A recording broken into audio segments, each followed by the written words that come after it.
Aujourd'hui, nous sommes là depuis presque 3 jours maintenant, suite à une formation sur toutes les procédures, les voies et moyens des observateurs comme nous dans les zones extractives, c'est-à-dire des zones où il y a des ressources minières.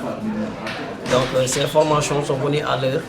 Pourquoi c'est venu à l'heure? Parce qu'il y avait beaucoup de nuances autour des zones extractives, autour des zones d'exploitation et d'exploitation minière.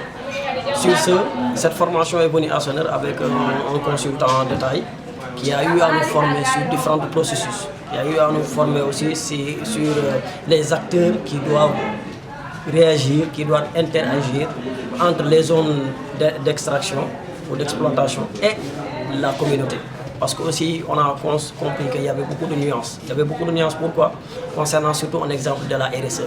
Beaucoup aujourd'hui dans les zones impactées, surtout qui du coup pensent que c'est une obligation.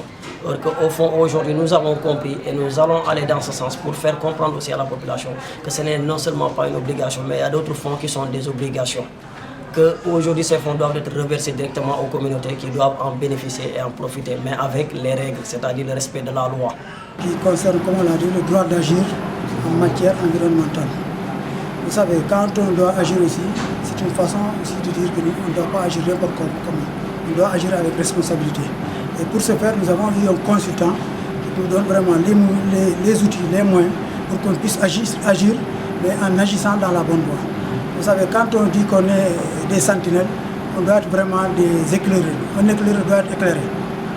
Et pour ce faire, il faut vraiment se munir de toutes les garanties pour que ce que nous devons faire, que ce ne soit pas entaché d'irrégularité. Quand on est un citoyen d'abord, c'est avant tout, c'est d'agir dans la légalité. Et pour agir dans la légalité, je pense qu'il faut d'abord cerner les problèmes en entier. Il ne s'agit pas vraiment, comme on le dit, faire peut-être de l'activisme et certainement peut-être faire du tort à autrui.